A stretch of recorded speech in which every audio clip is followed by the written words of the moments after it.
বলেন আজকে কি কারণ? আজকের কারণটা হচ্ছে বাইক। এই বাইক। তো এই ব্যাগ দিয়ে আমি কি করব? আপনার কি মানে? আপনার জন্য তো বাইকটা কিনলাম। ভাবলাম মেয়েটা ইউনিভার্সিটিতে যায়, রিক্সা পায় না, সিএনজি পায় না, সারাদিন দাঁড়াই থাকে, ঘামে, বিরক্ত হয়, একটা বাইক কিনি।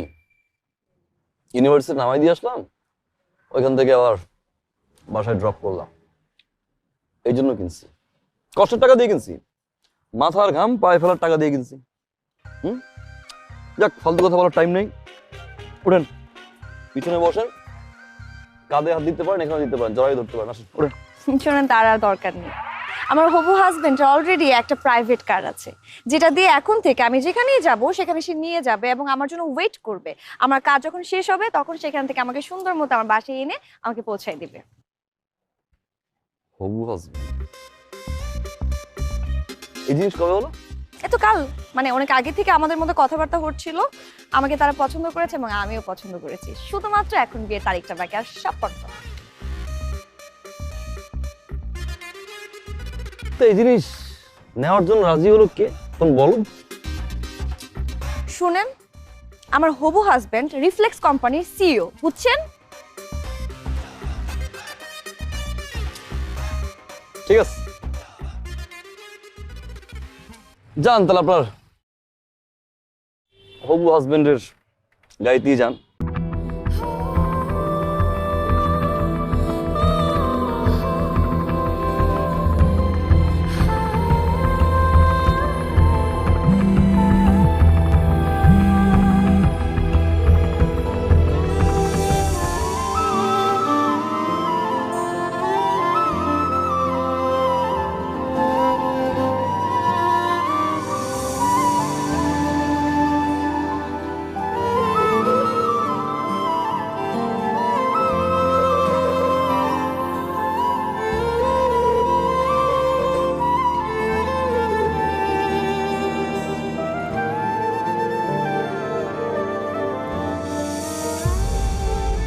আপনি?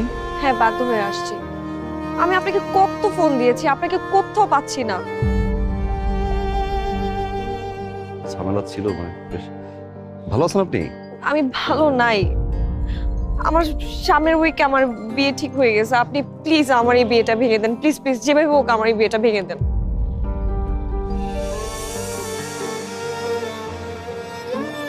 এখন আর পাগলামি করার বয়স আছে? আপনি দেখতে যতটা ইয়ার না লাগেন, আপনার কিন্তু বয়স হয়েছে, বিয়েটা করে ফেলেন। হ্যাঁ, আমি বিয়ে করব, কিন্তু সেটা আপনাকে। আমি আপনাকে ভালোবাসি।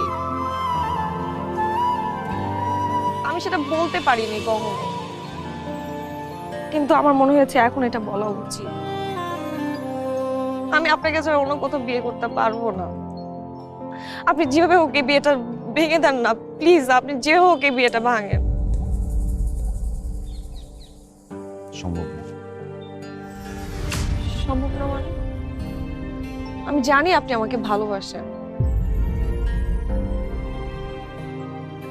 ভালোবাসা হচ্ছে এক ধরনের ফ্যান্টাসি, আর এই ফ্যান্টাসি মাঝে মাঝে রিয়েলিটির কাছে হেরে যায়। আমার রিয়েলিটি হচ্ছে আমার মা, আমার বাবা, আমাদের সংসার।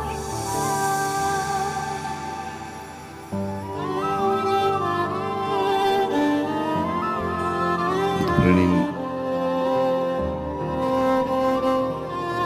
আমার ফ্যান্টাসিও আমার রিয়েলিটির কাছে হেরে গেল।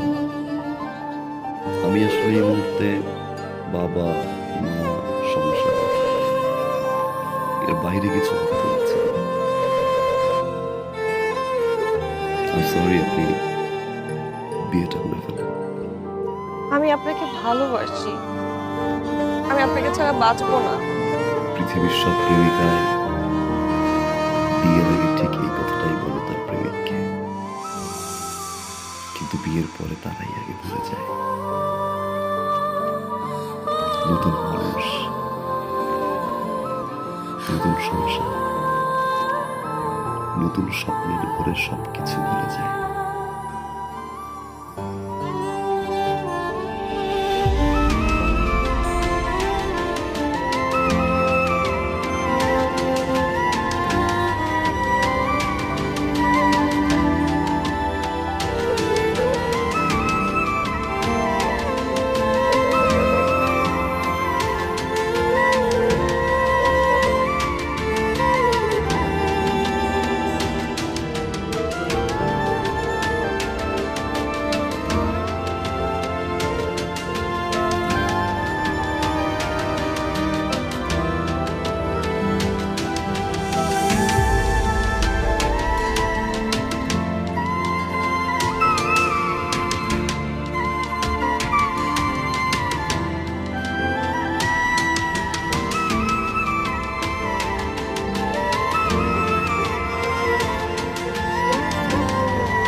কেমন আছেন? ভালো। আপনি? ভালো।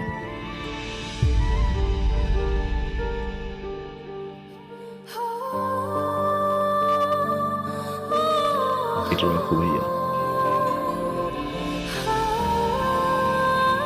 এটা কি? 1.5 লাখ টাকা। 1.5 লাখ টাকা? কেন? ওই যে তোমাকে না বলে দিয়েছিলাম। এটা লাগবে না। ছোট ভাগে থেকে 1.5 লাখ টাকা দিয়ে একটা মোটরসাইকেল দিতেই পারি। রাখ, এটা লাগবে। রাখ রাখ রাখ।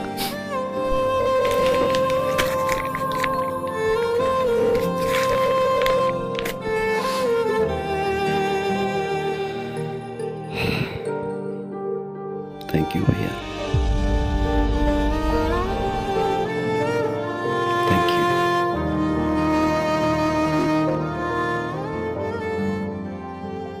তোমার কাছে এটা 1.5 লাখ টাকা হতে পারে, আমার কাছে অনেক কিছু। তোমার এই 1.5 লাখ টাকা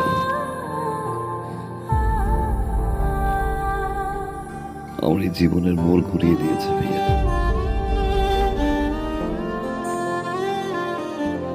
অনেক কিছু শিখেছি, অনেক কিছু দেখেছি, অনেক কিছু পেয়েছি ভাইয়া। আবার অনেক কিছু হারিয়েছি।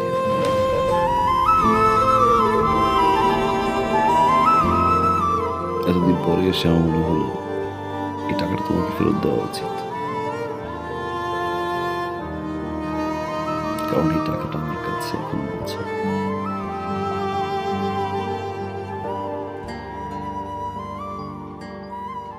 রাখো ভাইয়া, বাবা মায়ের জন্য দোয়া করবে।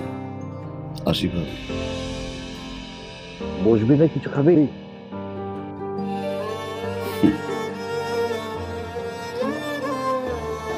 যে বাসা এখন পর্যন্ত আমার বাবা মাই খেতে পারিনি, সে বাসা আমি খেয়ে কি করবো ভাইয়া? ভালো থাকো।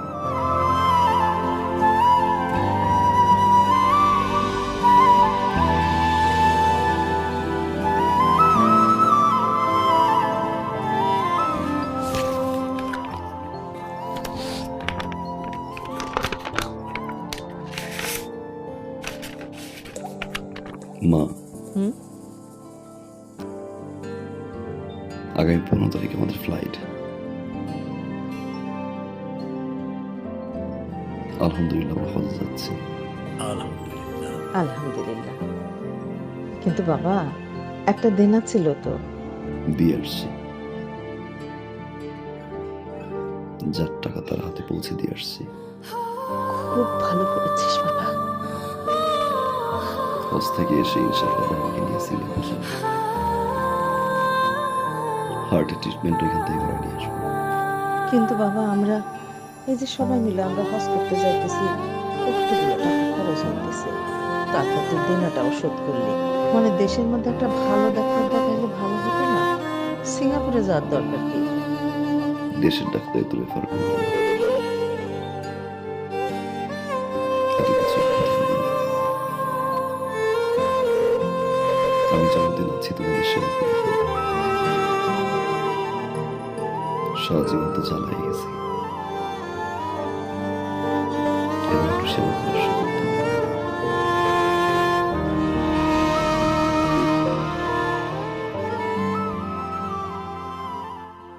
আমার বাবা,